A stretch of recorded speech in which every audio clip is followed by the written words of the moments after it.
Hello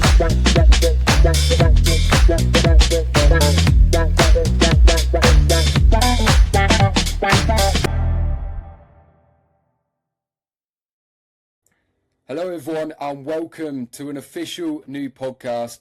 This is called Scrap Modern Football, basically to explain it to the best extent, because I'm sure once you hear the name you understand what it is anyways. We're going to be talking about everything relating to modern football, so all the flaws, maybe some of the good stuff as well, but mainly looking at the bad stuff, because there's a lot of people. Obviously I'm a streamer myself on TikTok.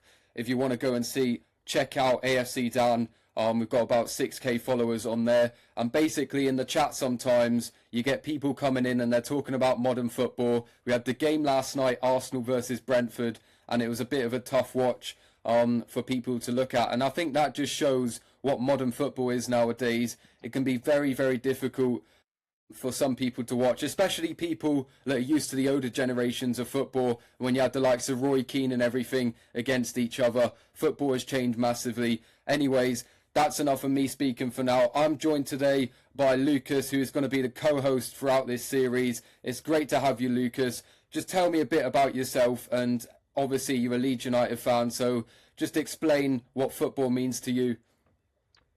Yeah, so football is a very lively sport which connects millions and billions across the globe. I am a Leeds United supporter, as you can all see, and I've been following my club extensively since I was at the young age of about 5 or 6. So, I am a content creator on Instagram with 25,000 followers on a Leeds United fan page. That page is... Make sure to check him out, by the way. He's an absolutely incredible creator. That page is Focus Leeds. The current new handle is @_Focus Leeds. Thank you very much for the introduction, Dan. No worries, it's just great to have, I think, a different perspective as well. Obviously, me supporting Arsenal Football Club, you get the top end, and then Leeds United have been through so many different stages throughout, since you've been watching them, obviously from a young age, all the way through to now, being back in the Premier League and everything. I think it's just great to get different people on and everything, and throughout this series we're going to try and get as many people on as possible. For anybody that's watching it or listening it as well, and you're a football fan and you want to come on, voice your opinion or whatever, feel free to do so, because it's just great to build a community, and that's what it's always been about through social media. Anyways, moving on to today's main topic, talking about Leeds United. EFL Championship obviously came up from there last season. However, one thing which Leeds United absolutely hate is the playoffs. Just talk about Leeds United and the playoffs before we get into today's main subject. I mean, Leeds are quite a good case study for today's subject about the playoff expansions. We've been there many times, unfortunately without any success, both in League One and the Championship. Now, Leeds have experienced very unforgiving playoffs. We know how unforgiving, how difficult they already are. You can be one of the best teams in the league, but yet still fail to achieve the ultimate goal of promotion. So from a Leeds point of view, promotion always comes close when you've been good enough, but sometimes just not close enough to get it over the line. Yeah, when we look at the playoffs as well, I think, like you said, it can be very, very difficult for teams that finish third. And I think this is one of the main things that we need to look at in terms of this expansion. A lot of people have been arguing that third place in the EFL Championship, League One, League Two, throughout whatever league, should be going up to the next league, or a bit like the Bundesliga. I don't know if you know how it works, where 18th plays third place in the division below. So yeah, I feel like in terms of, if you're looking at the EFL Championship and the amount of teams, I believe it was Sheffield United last season that finished third with around 15 more points or whatever, more than Sunderland, and now this season they're rotten in mid-table basically. Do you think it's very, very harsh? Because myself, I look at the situation, I think it is very, very harsh on some clubs that they're losing out on all this financial stability. They're losing out on the potential to go to Premier League teams like Arsenal, Chelsea, Man City, just because the playoffs already exist. And now we're thinking about introducing more games into it as well. What's your whole opinion on this new system? Yeah, so obviously in the Championship and League One and League Two usually have two teams which are clear cut above the rest. And there tends to be quite a natural gap between second and third place, between those automatic places and the top of the playoff pack. Now, the EFL for the Championship have selected this idea to be put forward of making it 6 teams in the playoffs rather than 4. Now, the point of debate with the playoff expansion is the teams which are finishing third place and fourth place, are they really going to be wanting this new format? Because, and the teams slightly below, because the teams in third and fourth, they probably won't be too favourable for the decision. But a team who finishes seventh, like Blackburn Rovers, for example, the last few seasons, bar last season, finishing just outside those playoff spots, they're going to be very happily taking up that option to be able to put themselves into this system to try and achieve promotion. But the issue lies here, because we already have a 46-game season as it is, and with the addition of qualifiers to get through to the actual semis of the playoffs, it just produces more games which need to be played, which also kind of defeats the purpose of this massive 46-game season as it is. Yeah, I think that's such a big issue in modern football as well. The amount of games that teams are playing now, I think it was like some teams are playing like 60, 70 games a season. And when you think about there's only 365 days in a year, that is almost like a game every 4 or 5 days. And think about the summer break as well. That is a lot packed into one schedule. Exactly. I just think at the end of the season as well, like I'm sure you experienced it that season Leeds United got playoffs. Teams are already getting tired. Like you're already struggling to get players fit and ready for the games. And then you went to Southampton, I believe, at Wembley. And for me, it just looked like Leeds United were done already. Add more games to that, and I think it causes a massive, massive issue. Yeah, I mean, extra games matter when squads are already stretched. When you have all these cup games throughout the season as well, especially if you progress into the further rounds, it's really going to take a toll on your players' energy levels and commitment and motivation, especially when you reach May. Yeah, 100%. And I think it also makes it more difficult for the teams in 5th and 6th place, because normally they go straight through to play 3rd and 4th. Now they have to think about playing teams behind them as well. And then if they get through, they got an extra 2-3 games or whatever. I think in terms of the way that they want to structure the playoffs, we've seen it work before in non-league. So National League football, obviously the 5th division of English football, it works to an extent where you get teams actually having some excitement. So I think in order for this to work, they're going to have to either make it one leg and obviously give like the advantage to the teams that are playing at home to like the higher ranking in the league. Otherwise, for me, it just does not work at all. You cannot afford 2-legged games, and I'm sure you agree with me on that as well. Yeah, so we've already seen the similar model in the Nations League, the National League rather, and it's been quite successful for the most part. It's been successful. It creates that drama. It drives revenue for these clubs. But then you have the issue of when these clubs who weren't really that close to promotion, weren't really dominating the league, get through to the higher league and get promoted in the end. It's unfair on those higher up clubs who finish right next to those auto spots. Yeah, 100%. And I think what we have to look at in a sense as well is it does give an opportunity for some of these smaller teams. Maybe like if we're looking at historical past data, Millwall, Bristol City, Preston, Blackburn, it gives them something to fight for. And I think in terms of we're looking at the good and bad in this situation, this is one of the things that is good, because it gives that fan base a little bit of something. Because if you're a Bristol City fan, if you're maybe like in the past Preston North End fan, you're just sat in Championship or whatever league, probably other teams that do this as well, and you're not really progressing anywhere. It's the same season after season. So for me, I just think it gives them the opportunity to get excited about something. So when you look at it that way, and also from the outsiders and everything, they see more games and they get excited. I think those are the positives that we have to look at. I don't know if you have any more positives you can think of when it comes to this situation. Well, I think there are also plenty of seasons where 7th place isn't really that close at all to 6th. There's like a 2 or 1 point difference between the teams.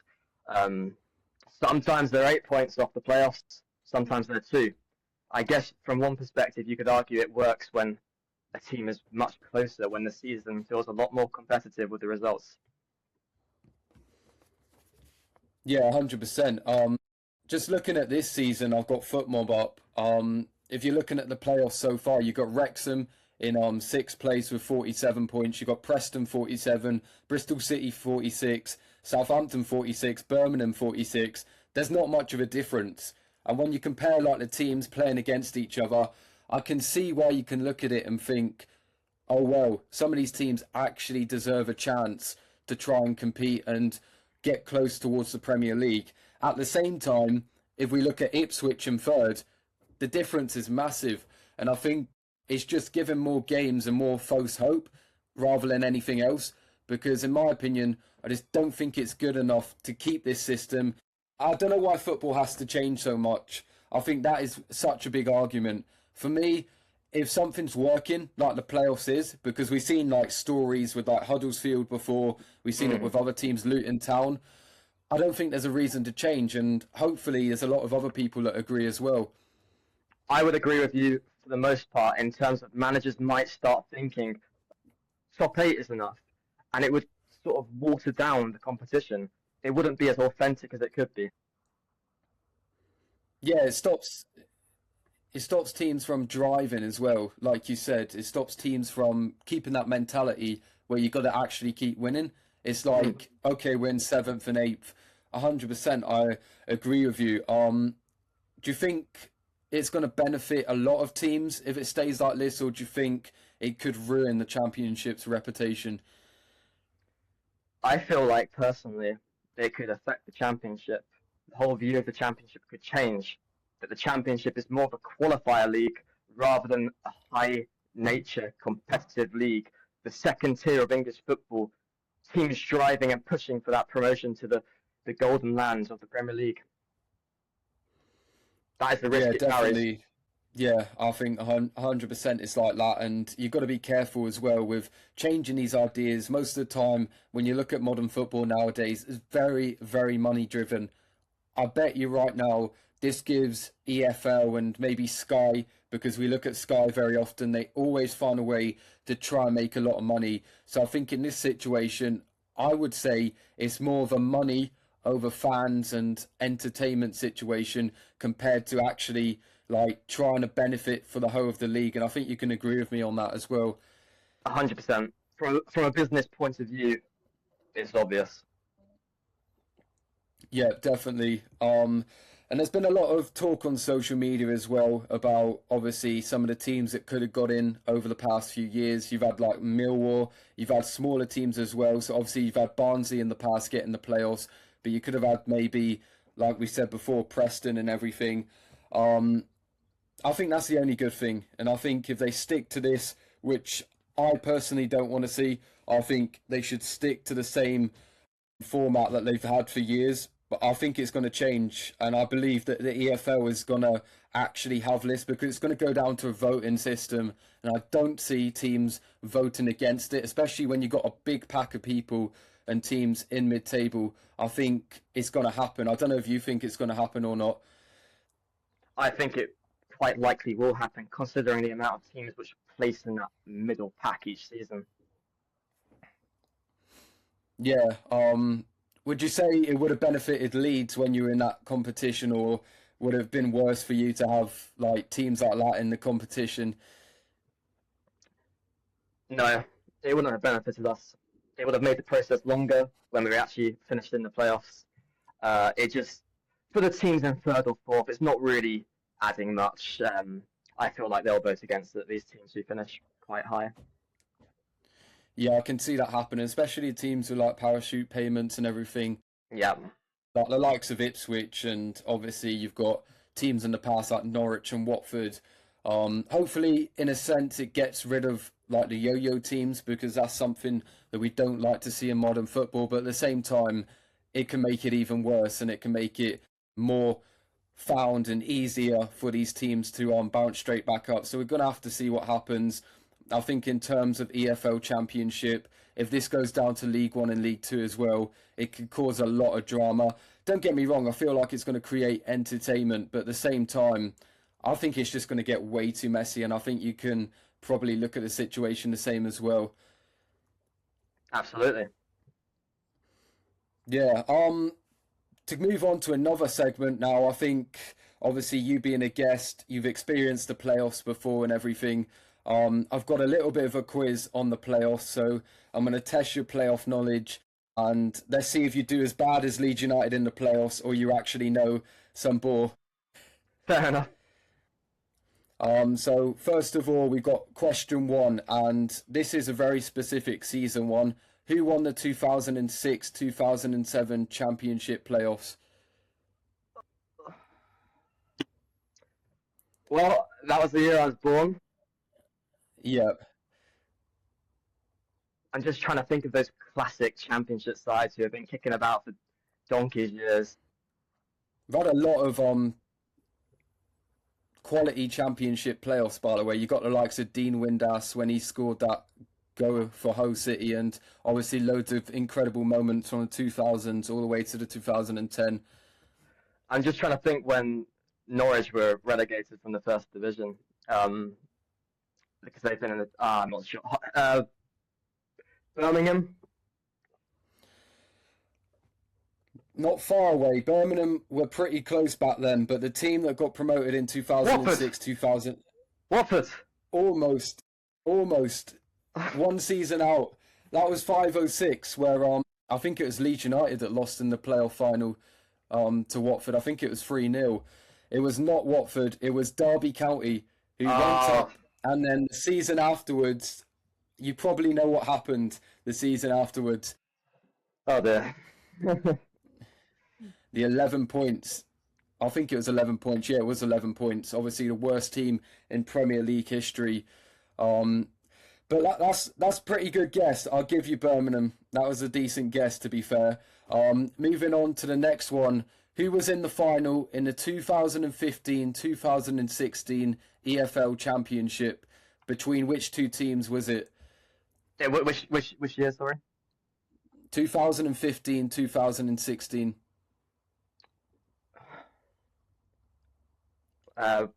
I'd guess Watford versus Norwich. I'll give you a little bit of a clue, and it might help to figure it out. This was a playoff final which was historical because it ended in penalties, and the team that went up, I believe, went up for the first time in their history.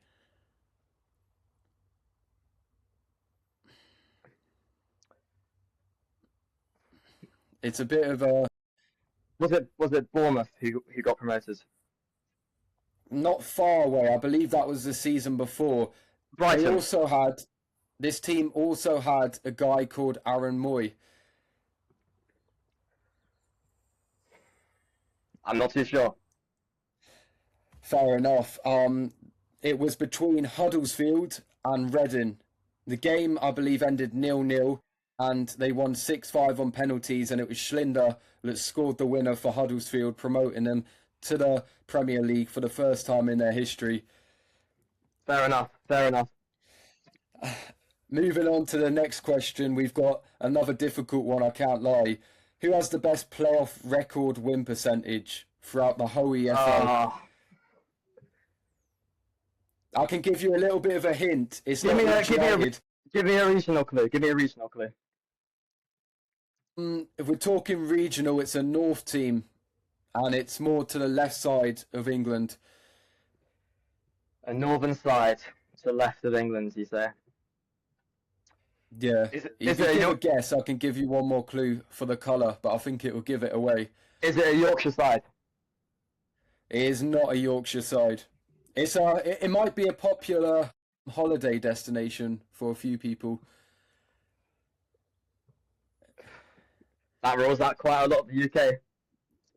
Yeah, it definitely does. It's on the seaside.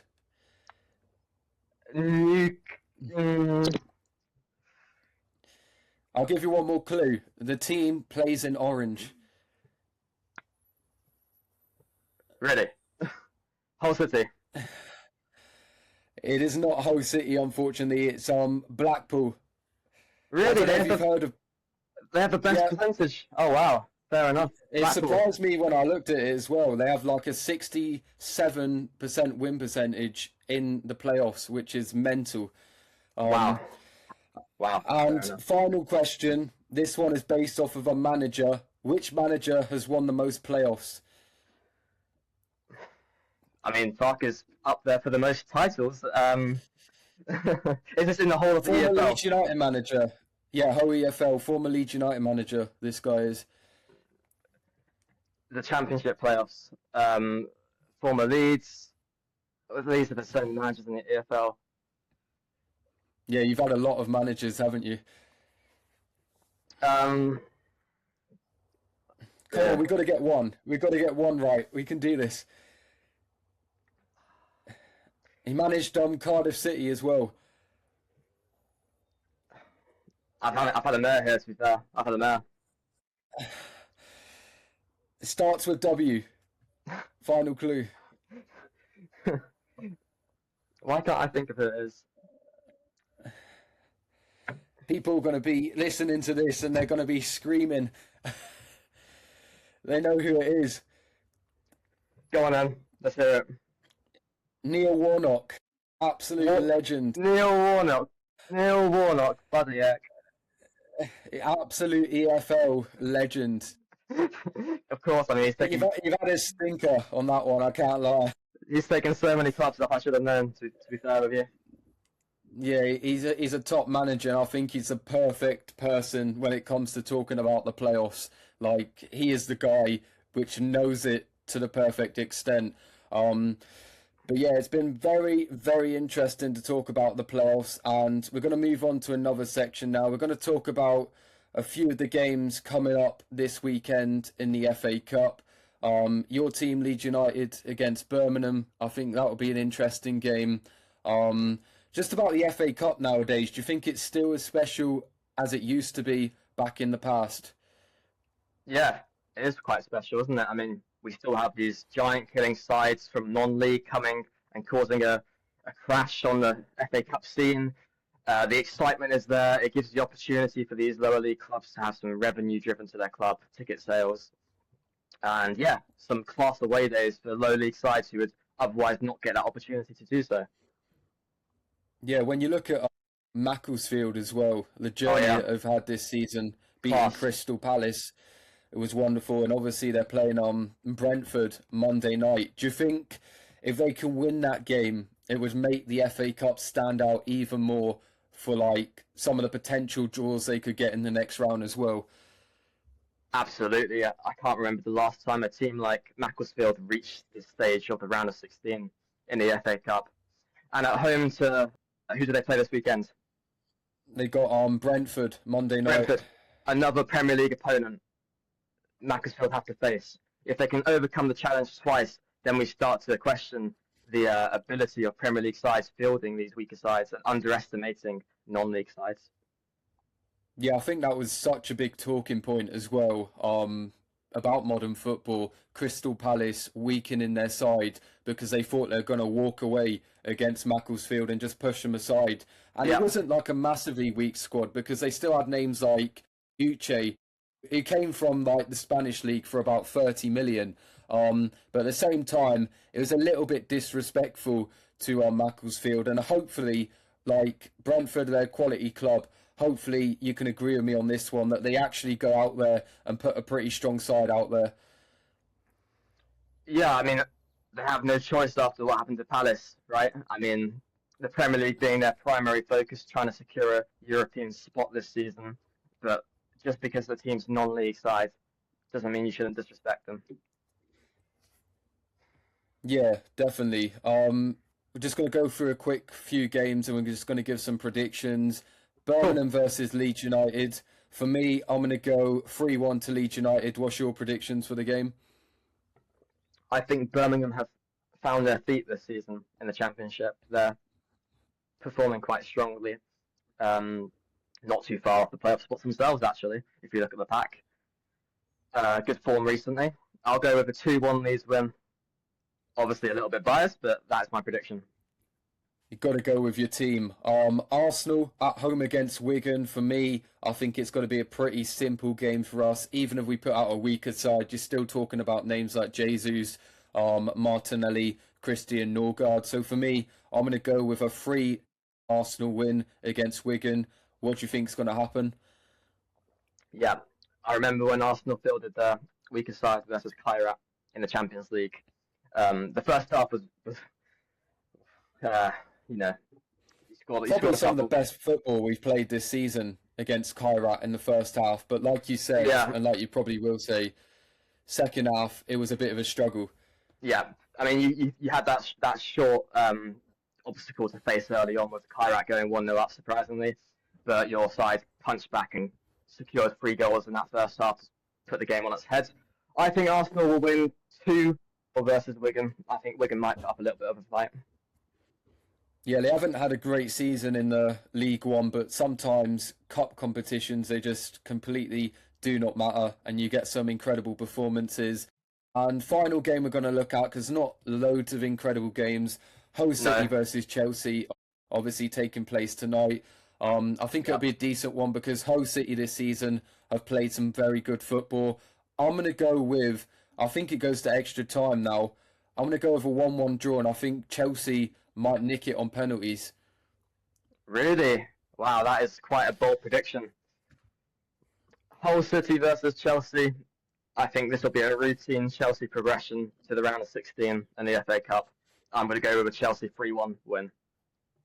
Do you actually think they're going to go out there and batter, well, not batter like you say, but like have a comfortable win against Hull away from home? Just look at their bench. Just look at their squad.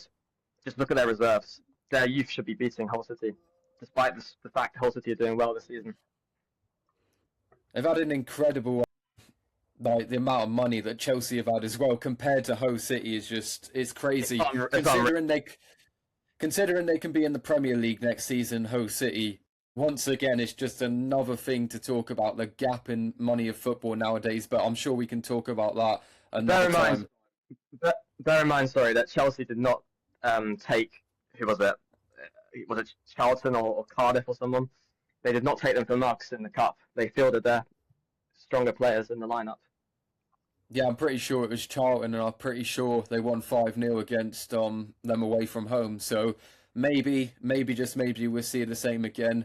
And that Who takes knows? us on to our final part of the podcast today, and we're going to be introducing a new segment at the end of every single episode, and it's going to be called Bin It or Keep It. And obviously today we talked about the EFL Championship expansion of the playoffs. As a guest point of view, co-host point of view, would you bin it or would you keep it for the coming future? For the championship, I would say bin it. It's already too competitive. Try it out in League One and League Two, maybe, where they need the attendance, they need the extra revenue, they need the extra engagement in the league. But in the championship, I would absolutely bin it for now. Yeah, I think I'm going to have to agree with you on that one. Personally, I just don't think it needs change. And I also don't think, in terms of like the way to go forward, having more games like we discussed already in this episode is the best way to go about it. For me, I think they need to bin it as well. And finally, just have a little bit of fun. Bin it or keep it. I've seen on social media, Wycombe, 67th minute, had something on the screen at their stadium. Would you bin it or would you keep it? Enough of this brain rot. Bin it, bin it. Get out of football. Yeah, definitely. I agree with you on that one. It shouldn't be in football nowadays. It's all right trying to tend to a younger audience or whatever, but at the same time, it's like, can we keep a certain level of things to like a reasonable note? And I think having seven in football, it just cringes me to even say it. Is very very tough to talk about. But yeah. Lucas, it's been a great pleasure to have you on this podcast, and obviously we're going to see you in the future as well. Just finally, make sure to plug your page one more time, and obviously it's been a great time to talk about the EFL Championship expansion. Yeah, thank you for having me. It's been very good to debate about the proposed new system. it'll be interesting to see if they actually follow through with it, see which clubs are in favour or against it. And one final time, my Instagram handle is @_FocusLeeds. So if any of you are avid football fans or want to follow the best Leeds United content page about, go ahead and follow. Thank you. Yeah, definitely. Thank you everyone to joining in and obviously listening, whether that's on Spotify or you've joined in on the YouTube channel. Thank you very, very much. And I hopefully see you all back next time for another episode of Scrap Modern Football. Enough of this woke nonsense.